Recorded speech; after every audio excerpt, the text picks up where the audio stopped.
Good morning বন্ধুরা, সবাই তোমরা কেমন আছো? আশা করি তোমরা সবাই ভালো আছো। সবাই দেখো সকাল সকাল দেখো রেডি হয়ে গেছি। আর আজকে দেখো ছেলে এখন স্কুলও আছে, ছেলেকে স্কুলেও নিয়ে যাব। তারপর স্কুল থেকে আমরা কোথায় যাব সেটাই আজকে তোমাদের সাথে শেয়ার করে নেবো। চলো দেখতে দেখো পুরো ব্লগ ভিডিওটা।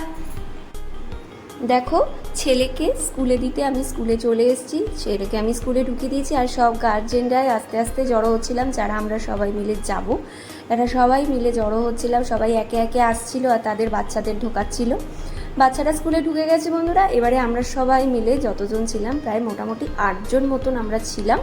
তো 8জন মতন আমরা সবাই চলে গেলাম, রওনা দিলাম যেখানে আমরা যাব। কোথায় যাব সেটা দেখতে থাকো। কোথায় আমরা যাচ্ছি, চলে এসেছি খড়দা প্ল্যাটফর্মে। একটা ট্রেন দাঁড়িয়েই ছিল, বাট আমরা ট্রেনে উঠতে পারিনি, কারণ হচ্ছে আমাদের টিকিট কাটা হয়নি। তো হাঁ করে দাঁড়িয়ে দাঁড়িয়েই ট্রেনটাকে দেখলাম। ট্রেনটা কিন্তু মোটামুটি ফাঁকাই ছিল, কিন্তু আমরা কেউ কিন্তু ট্রেনে উঠতে পারলাম না। ট্রেনটা আমাদের সামনে দিয়ে কিন্তু দেখো দাঁড়িয়েই রয়েছে। ভাবছিলাম উঠবো, কিন্তু ওদের টিকিট কাটা হলো না, আর ট্রেনটা ছেড়েও দিল, ট্রেনটা চলেও গেল। এইবারে আর কি করব, চলে গেলাম অপেক্ষা করতে যে নেক্সট ট্রেন কখন আসবে। বসেই রয়েছি যে কখন আসবে। এর ফাঁকেই আমরা সবাই তুলে নিচ্ছিলাম একটু ফটো, সবাই মিলে একটু সব ফটো টটো তুলে একটু সময়টা কাটিয়ে নিচ্ছিলাম। তো এই অপেক্ষা করতে করতেই দেখলাম আমাদের নেক্সট ট্রেন ঢুকে গেছে। এই ট্রেনে করেই আমরা চলে যাব আমাদের গন্তব্যস্থলে। ট্রেনে আমরা দেখো সবাই উঠে পড়েছি, বাট আমরা কেউ বসার জায়গা পাইনি, তো আমরা দাঁড়িয়েই ছিলাম।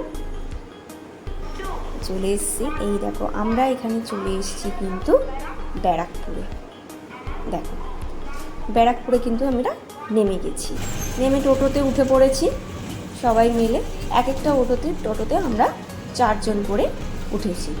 অটোতেও তোমরা যেতে পারো, বাট আমরা অটো নিয়ে নিই, কারণ অটোতে ভর্তি হবে, তারপর ছাড়বে, অনেক সমস্যা, তাই আমরা টোটোতেই দিয়েছি। টোটো ভাড়া আমাদের 15 টাকা করে নিয়েছে। তো আমরা এবার টোটো করে চলে যাচ্ছি।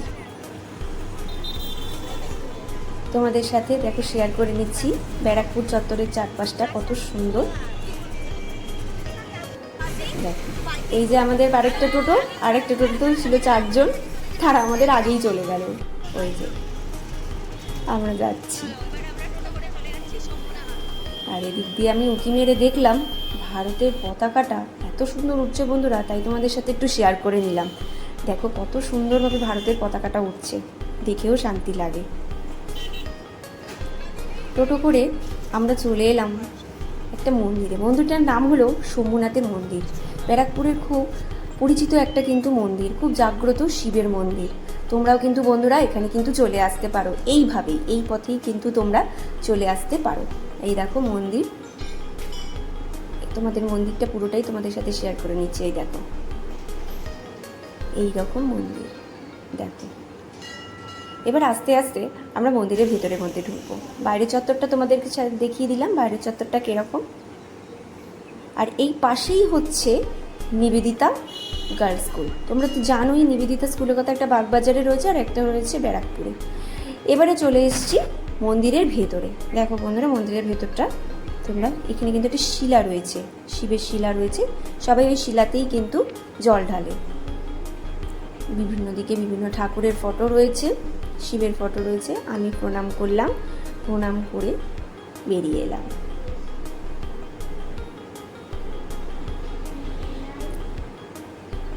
জায়গাটা স্পেসটা ছোট্ট, বাট মনটা শান্তি হয়ে গেল। ঠাকুর না টানালে কিন্তু কিছুই হয় না বন্ধুরা। দেখো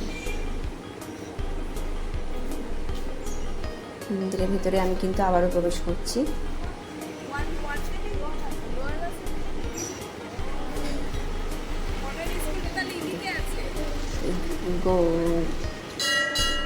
কি বলো তোমরা এটাকে,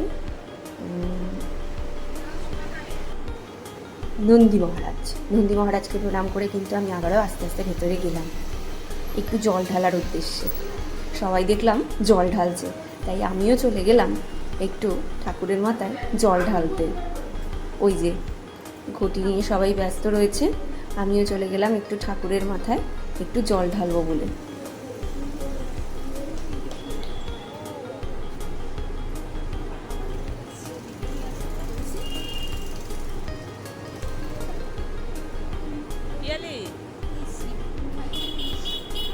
মন্দিরে ঠাকুর দর্শন করা হয়ে গেল, এবারে আমরা সবাই ফিরবো, কারণ আমাদের ছেলেরা তো স্কুলে রয়েছে, তার ছুটির টাইম হয়ে যাবে। তো আমরা আবারও টোটো ধরে নিয়েছিলাম, টোটো ধরে আমরা কিন্তু ফিরছি সবাই মিলে।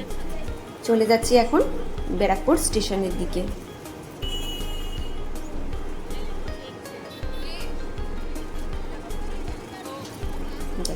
ব্যারাকপুর স্টেশনের দিকে আমরা চলে যাচ্ছি আবার সবাই মিলে। এবারে সবারই একটু খিদে পেয়েছিল, সবাই চলে গেলাম কিন্তু একটা কচুরির দোকানে। এটা কিন্তু 200 বছরকার পুরনো কচুরির দোকান। তোমরা সবাই নিশ্চয়ই ব্যারাকপুরে অবশ্যই এলে এই কচুরির দোকানে অবশ্যই কচুরি পেও, সত্যনারায়ণের কচুরি। এটা প্রায় 200 বছরের পুরনো কচুরির দোকান। এই দোকানে কিন্তু রাবড়ি কিন্তু খুবই বিখ্যাত, কিন্তু দুর্ভাগ্যবশত আমরা রাবড়িটা কিন্তু পাইনি। কারণ হচ্ছে সেদিনকে নাকি সকালবেলাতেই সব রাবড়িটা কি ওদের শেষ হয়ে গেছে। ভাবো, দেখো দোকানের ভেতরটা দেখলেই তোমরা বুঝতে পারবে যে এটা কত দিনকার পুরনো হতে পারে, অনেক দিনকার পুরনো। খাওয়া দাওয়া হয়ে গেল, এবার তড়িৎ ঘড়িৎ করে এসে দেখলাম ব্যারাকপুর লোকালটাই দাঁড়িয়েছিল স্টেশনে। তো সেই ট্রেনে করে উঠে পড়লাম, বসারও জায়গা পেয়ে গেলাম। ব্যাস চলে এলাম ছেলের স্কুলে। তোমরা অবশ্যই বলবে যে আজকের ব্লগ ভিডিওটা কীরকম লেগেছে, লাইক করো, শেয়ার করো। ছেলেকে নিয়ে বাড়ি চলে এলাম আজকের জন্য।